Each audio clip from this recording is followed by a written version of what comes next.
미국에서는 이미 마취과학회 가이드라인이 2번이나 바뀌었는데 아직 한국에서는 많이 알려지지 않은 것 같습니다. 오늘은 이 이야기부터 시작해서 위고비가 우리 입안에서 어떤 변화를 만드는지까지 치과의사의 시점에서 정리해 드리도록 하겠습니다.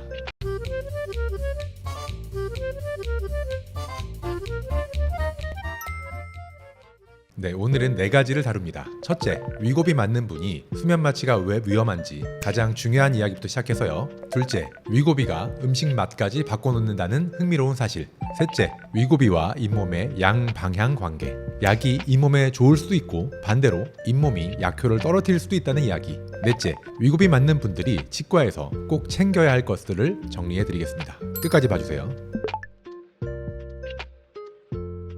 위고비, 마운자로 같은 약은 위 배출을 느리게 만드는 효과가 있습니다. 이게 살이 빠지는 원리 중에 하나예요. 음식이 위에 오래 머물러서 배가 부른 느낌이 지속되는 것이죠. 그런데 이게 수면 마취랑 만나면 문제가 됩니다. 우리가 치과에서 수면 마취로 사랑니를 뽑거나 임플란트 수술을 할 때 보통 6시간에서 8시간 금식하라고 합니다. 그런데 위고비 맞은 분들 그 시간을 금식해도 윗속에 음식물이 그대로 남아있을 수가 있다는 겁니다. 위에 음식물이 남아있는 상태에서 마취가 들어가면 그게 식도로 역류해서 폐로 흡인될 위험이 있습니다. 이걸 흡인성 폐렴이라고 하는데 심하면 생명에 위험이 되는 합병증입니다. 그래서 2023년 6월 미국 마취과학회가 권고를 발표했습니다. 위고비 주사를 맞는 사람은 주간 주사면 일주일 전부터 끊고 수술을 받으세요 라는 거였습니다. 그런데 1년 4개월 뒤인 2014년 10월에 미국 마취과학회가 이 권고를 뒤집습니다. 30만 명의 환자를 추적 조사했던 결과 위에 음식물이 남아있는 건 사실인데 실제 흡인 사고는 거의 일어나지 않았다. 거의 통계적으로 다르지 않았다라는 결과가 나왔거든요. 게다가 약을 일주일 끊었을 때 흡인성 위험을 감소시키는 효과보다 혈당이 흔들리거나 다이어트 효과가 리셋되는 손해가 더 클 수 있다는 판단이 있었습니다. 그래서 새 가이드라인은 대부분 환자는 약을 끊지 말고 그대로 가도 된다고 바뀌었습니다.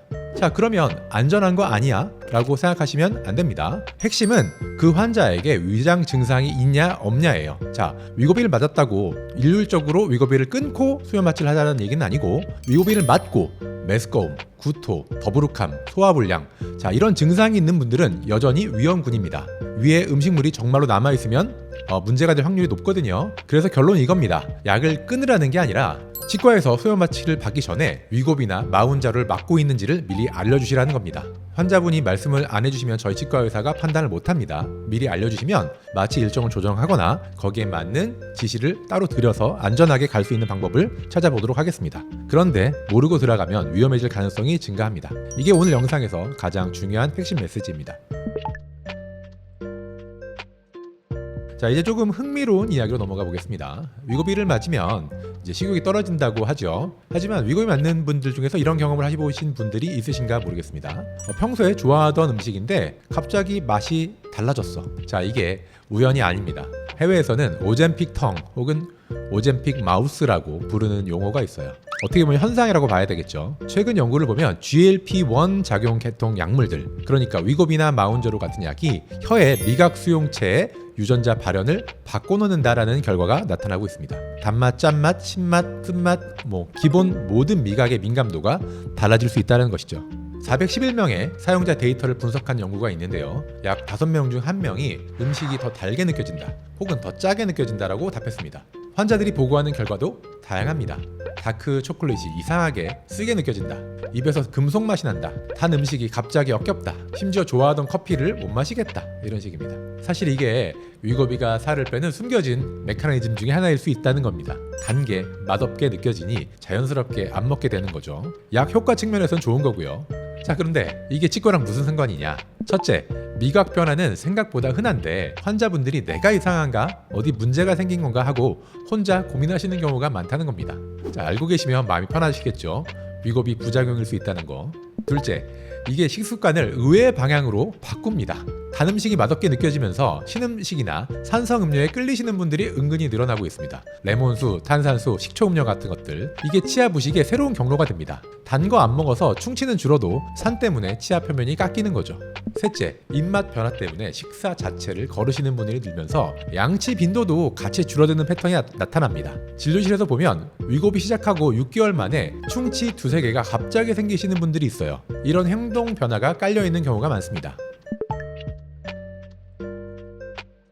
세 번째 이야기, 이게 좀 반전입니다. 위고비가 잇몸에 좋게 작용할 가능성도 있어요. 그런데 동시에 잇몸이 안 좋으면 위고비 오젬픽 효과가 떨어질 수 있다는 연구가 나오고 있습니다. 서로 양방향으로 영향을 주는 관계라는 거죠. 먼저 위고비가 잇몸에 좋게 작용할 수 있다는 쪽부터, GLP-1 계열의 약물은 원래 항염 효과가 있어요. 우리 몸의 염증 반응을 줄여주는 작용이 있는 거죠. 동물 실험에서 잇몸 염증을 줄이고 잇몸뼈가 녹는 것을 막아주는 효과가 확인됐고요. 임플란트 환자를 대상으로 한 연구에서는 위고비 같은 GLP-1 약을 맞는 환자가 다른 당뇨약을 먹는 환자보다 임플란트 주변 뼈 손실이 유의미하게 적었다는 결과도 나왔습니다. 다만 사람 대상으로 본격적인 임상시험은 아직 부족해요. 가능성 단계라고만 보시면 됩니다. 아직 학계에서 결론을 내린 건 아닙니다. 또 재밌는 건 반대 방향의 연구입니다.